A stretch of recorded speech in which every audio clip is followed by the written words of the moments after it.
जय माता दी भक्ति सागर में आप लोगों का हार्दिक स्वागत है।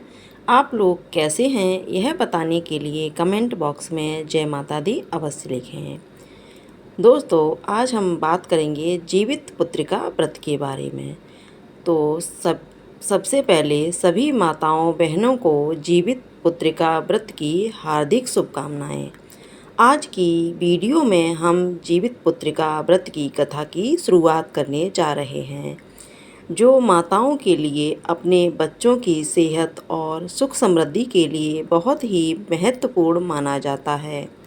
जीवित पुत्रिका व्रत कथा शुरू करने से पहले हम सब भगवान को नमन करते हैं और उनकी कृपा की प्रार्थना करते हैं। अपने बच्चों की रक्षा के लिए और उनके सुखद भविष्य की कामना के लिए यह व्रत रखा जाता है। जीवित पुत्रिका या जितिया व्रत बहुत विशेष होता है। इस दिन माताएं अपने संतान की रक्षा और कुशलता के लिए निर्जला व्रत रखती हैं। यह व्रत बहुत ही कठिन होता है और इस व्रत के नियमों का पालन पूरे 3 दिन तक किया जाता है। जीवित पुत्रिका के नाम पर यह व्रत जाना जाता है। आइए बताते हैं कि जीवित पुत्रिका का व्रत क्यों पड़ा। क्योंकि जीमूत वाहन भगवान कौन हैं और उनकी कथा क्या है, आज की इस वीडियो में आप जितिया व्रत की कथाएं सुनेंगे।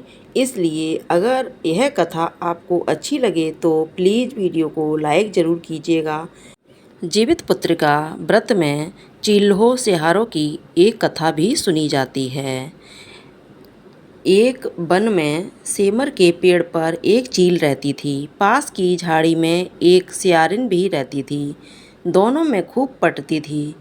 चीलों ने जो कुछ भी खाने को लेकर आती उसमें से सियारिन के लिए ज़रूर हिस्सा रखती थी। सियारिन भी चीलों का ऐसा ही ध्यान रखती। इस दिन इस तरह दोनों के जीवन आनंद से कट रहे थे। एक बार वन के पास गांव में औरतें जितिया के पूजा की तैयारी कर रही थीं। चीलों ने उसे बड़े ध्यान से देखा और अपनी सखी सियारों को भी बताया। फिर चीलों सियारों ने तय किया कि वे भी यह व्रत करेंगी। सियारों और चीलों ने जितिया का व्रत रखा। बड़ी निष्ठा और लगन से दोनों दिन भर भूखे प्यासे मंगल कामना करते हुए व्रत करते रहे। मगर रात होते ही सियारिन को भूख प्यास सताने लगी।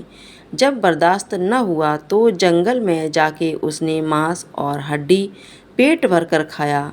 चीलों ने हड्डी चबाने के कड़कड़ की आवाज़ सुनी तो पूछा कि यह कैसी आवाज़ है। सियारिन ने कह दिया, बहन, भूखे मारे पेट गुड़गुड़ा रहा है, यह उसी की आवाज़ है। मगर चीलों को पता चल गया। उसने सियारिन को खूब लताड़ा कि जब व्रत नहीं हो सकता तो संकल्प क्यों लिया था। सियारिन लज्जा की वजह से सिर नीचे झुकाते हुए बोली, इस व्रत को तो भंग कर दिया। चीलों रात भर भूखे प्यासे रहकर व्रत पूरा किया। अगले जन्मों में दोनों मनुष्य रूप में राजकुमारी बनकर सगी बहनें हुईं। सियारिन बड़ी बहन और उसकी शादी एक राजकुमार से हुई। चीलों छोटी बहन हुई, उसकी शादी उसी राज्य के मंत्री पुत्र से हुई। बाद में दोनों राजा और मंत्री बने। सियारिन रानी के जो भी बच्चे होते वे मर जाते, जबकि चीलों के बच्चे स्वस्थ और हट्टे कट्टे रहते। इससे उसे जलन होती। उसने कभी उनका सर कटवाकर डब्बे में बंद कर दिया, पर वह शीश मिठाई बन जाती और बच्चों का बाल तक वाँका नहीं होता।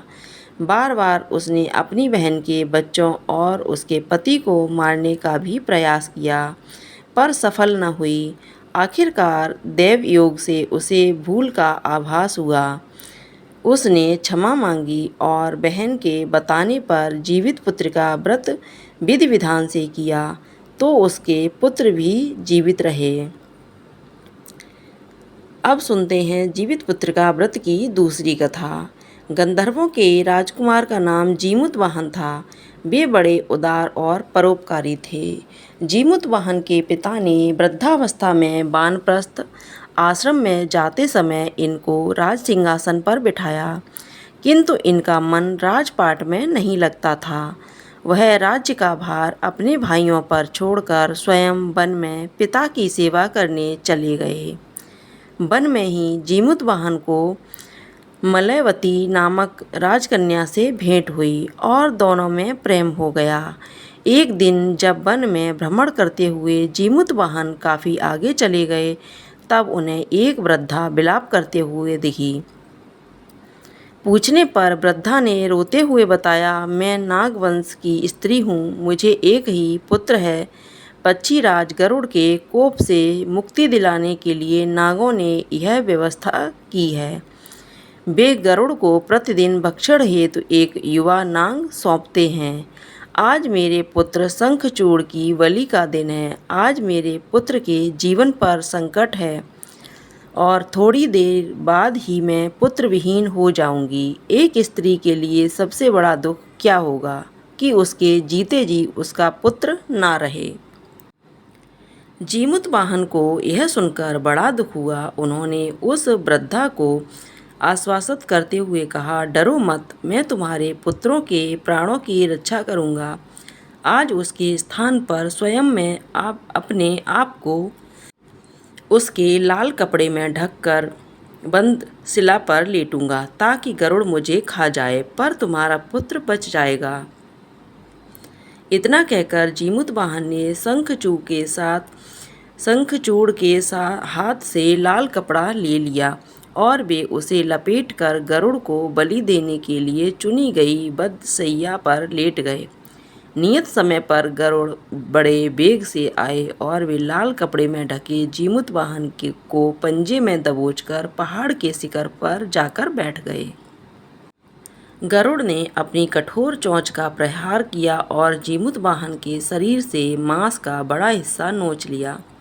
इसकी पीड़ा से जीमूतवाहन की आंखों से आंसू बह निकले और वह दर्द से कराहने लगे। अपने पंजे में जकड़े प्राणी की आंखों में से आंसू और मुंह से कराह सुनकर गरुड़ बड़े आश्चर्य में पड़ गए, क्योंकि ऐसा पहले कभी नहीं हुआ था।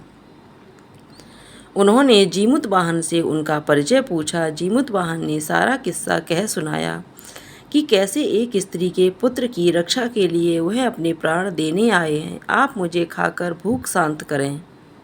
गरुड़ उनकी बहादुरी और दूसरे की प्राण रक्षा के लिए स्वयं का बलिदान देने की हिम्मत से बहुत प्रभावित हुए। उन्हें स्वयं पर पछतावा होने लगा। वह सोचने लगे कि यह एक मनुष्य है जो दूसरे के पुत्र की रक्षा के लिए स्वयं की बलि दे रहा है, और एक मैं हूँ जो देवों के संरक्षण में हूँ किंतु दूसरों की संतान की बलि ले रहा हूँ। उन्होंने जीमूतवाहन को मुक्त कर दिया। गरुड़ ने कहा, हे उत्तम मनुष्य, मैं तुम्हारी भावना और त्याग से बहुत प्रसन्न हूँ। मैंने तुम्हारे शरीर पर जो घाव किए हैं उसे ठीक कर देता हूँ। तुम अपनी प्रसन्नता के लिए मुझसे कोई वरदान मांग लो। राजा जीमूतवाहन ने कहा, हे पक्षीराज, आप तो सर्वसमर्थ हैं। यदि आप प्रसन्न हैं और वरदान देना चाहते हैं तो आप सर्पों को अपना आहार बनाना छोड़ दें। आपने अब तक जितने भी प्राण लिए हैं उन्हें जीवन प्रदान करें। गरुड़ ने सबको जीवन दान दे दिया और नागों की बलि न लेने का वरदान भी दिया। इस प्रकार जीमूतवाहन के साहस से नाग जाति की रक्षा हुई। गरुड़ ने कहा, तुम्हारी जैसी इच्छा हो वैसा ही होगा। हे राजा, जो स्त्री तुम्हारे इस बलिदान की कथा सुनेगी और विधिपूर्वक व्रत का पालन करेगी, उसकी संतान मृत्यु के मुख से भी निकल आएगी। तब से ही पुत्र की रक्षा हेतु जीमूतवाहन की पूजा की प्रथा शुरू हो गई। यह कथा कैलाश पर्वत पर भगवान शंकर ने माता पार्वती को सुनाई थी। जीवित पुत्रिका के दिन भगवान श्री गणेश, माता पार्वती और शिवजी की पूजा एवं ध्यान के बाद अब हम जीमूतवाहन की तीसरी कथा सुनते हैं। यह कथा महाभारत काल से जुड़ी हुई है। महाभारत युद्ध के बाद पिता की मृत्यु के बाद अश्वत्थामा बहुत ही नाराज था और उसके अंदर बदले की आग तीव्र थी। जिस कारण उसने पांडवों के शिविर में घुसकर सोते हुए 5 लोगों को पांडव समझकर मार डाला था। लेकिन वे सभी द्रौपदी की 5 संतानें थीं।